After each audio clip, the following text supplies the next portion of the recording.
குர்ஆன் வசனம் சூரா ஜுமரின் 53வது வசனம் குல் யா இபாதியல்லதீன அஸ்ரஃபு அலா அன்ஃபுஸிஹிம் லா தக்னது மின் ரஹ்மத்தில்லாஹி இன்னல்லாஹ் யக்ஃபிருத் துனூப ஜமீஅன் இன்னஹு ஹுவல் கஃபூருர் ரஹீம். பொருள் நபியே, நீங்கள் கூறுங்கள், என் அடியார்களை வரம்பும் மீறி தமக்கு தாமே தீங்கிழைத்தவர்கள். அல்லாஹ் கருணை மீது நம்பிக்கை இழக்க வேண்டாம். நிச்சயமாக அல்லாஹ் எல்லா பாவங்களையும் மன்னிப்பவன்.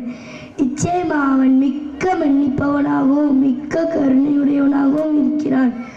இந்த வசனம் என்னை ஈர்த்த காரணம் ஷைத்தான் சூழ்ச்சிகளுக்கு எதிரான சிறந்த பாதுகாப்பை பற்றி கூறுவதால். ஷைத்தான் என்பவன் மனிதர்களுக்கு பகிரங்கமான எதிரி. அவன் மனிதர்கள் தன்னால் முடிந்தவரை சூழ்ச்சி செய்வான். அப்படி அவன் செய்யும் சூழ்ச்சிகளில் ஒன்றுதான் மனிதன் சிறு பாவம் செய்தாலும் அதை அவனுக்கு மிகப்பெரிய பாவத்தை போல் ஒரு பிரமையை ஏற்படுத்தி அதை எல்லாம் மன்னிக்கவே மாட்டான் என ஒரு குழப்பத்தை உண்டாக்குவான். ஷைத்தானின் சூழ்ச்சியில் பலியாகும் மனிதன் செய்த பாவத்திற்கு பாவ மன்னிப்பு கேட்பதை விட்டு அந்த பாவத்தை தொடர்ச்சியாக செய்ய ஆரம்பிப்பான். பின்னர் அது மிகப்பெரிய பாவமாக மாறிவிடும். ஆனால் இந்த வசனத்தை நன்கு அறிந்த ஒரு முஃமின் ஷைத்தானின் சூழ்ச்சியில் விழமாட்டான். அவனுக்கு நன்கு விளங்கி இருக்கும். வறுமையே செய்யும் எவ்வளவு பெரிய பாவமாக இருந்தாலும் அதை மன்னிப்பதற்கு அல்லாஹ் போதுமானவன். எனவே பாவம் செய்வது மனிதனின் இயல்பு, அது குற்றமில்லை. ஆனால் அதற்கு பாவ மன்னிப்பு தேடாமல் இருப்பதுதான் குற்றம். எனவே பாவ மன்னிப்பு கேளுங்கள், ஷைத்தானை வீழ்த்துங்கள், அல்லாஹ்வின் அடியானாக வெல்லுங்கள். என்னை ஈர்த்த குர்ஆன் வசனம் சூரா ஹாமீம் சஜ்தாவின் 33வது வசனம் ومن أحسن قولا ممن دعا إلى الله وعمل صالحا وقال إنني من المسلمين. எவர் அல்லாஹ்வின் பக்கம் மக்களை அழைத்து சாலிஹான நல்ல அமல்கள் செய்து நிச்சயமாக நான் அல்லாஹ்விற்கு முற்றிலும் வழிபட்ட முஸ்லிம்களில் உள்ளவன் என்று கூறுகிறாரோ அவரை விட சொன்னால் அழகியவர் யார்?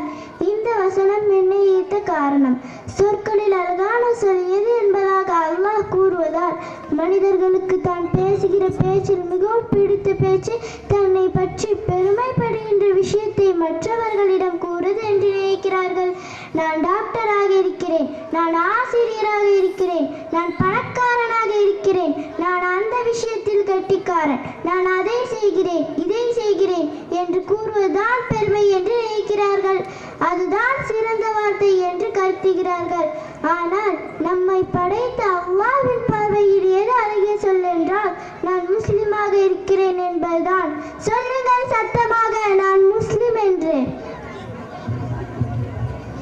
என்னை ஈர்த்த குர்ஆன் வசனம் சூரா பக்கராவில் 2வது வசனம் ذَلِكَ الْكِتَابُ لَا رَيْبَ فِيهِ هُدًى لِّلْمُتَّقِينَ. இது வேதமாகும், இதில் எந்த ஒரு சந்தேகமும் இல்லை. இறையச்சம் உடையவர்களுக்கு இது நேரான வழியை காட்டும். இந்த வசனம் என்னை ஈர்த்த காரணம் சந்தேகத்திற்கு அப்பாற்பட்ட ஒரே நூல் என்று கூறுவதால். இந்த வசனத்தின் வாக்கியம் உலகில் எழுதப்பட்ட இனி எழுத இருக்கின்ற எந்த ஒரு நூலுக்கும் பொருந்தாது குர்ஆனை தவிர. புத்தகத்தை எழுதும் எழுத்தாளர்கள் எவரும் இந்த வாக்கியத்தை தன் புத்தகத்தில் எழுதவே மாட்டார்கள். ஏனென்றால் அவர்களுக்கே தெரியும் நாம் என்று சொல்லக்கூடிய கருத்துக்கள் பிற்காலத்தில் காலத்திற்கு ஏற்ப மாறுபடும் என்று. அதனால் தான் எடிஷன் பகுதி என்ற வார்த்தை வழக்கத்தில் உள்ளது. First edition, 5th edition, 10th edition என்று. ஆனால் எடிஷன்கள் எதுவும் இல்லாத, எக்காலத்திலும் மாறவே மாறாத, அனைத்து காலத்திற்கும் பொருந்தக்கூடிய ஒரே நூல் குர்ஆன் மட்டும்தான். இது இறைவனின் வசனம் என்பதற்கு சான்றாகும்.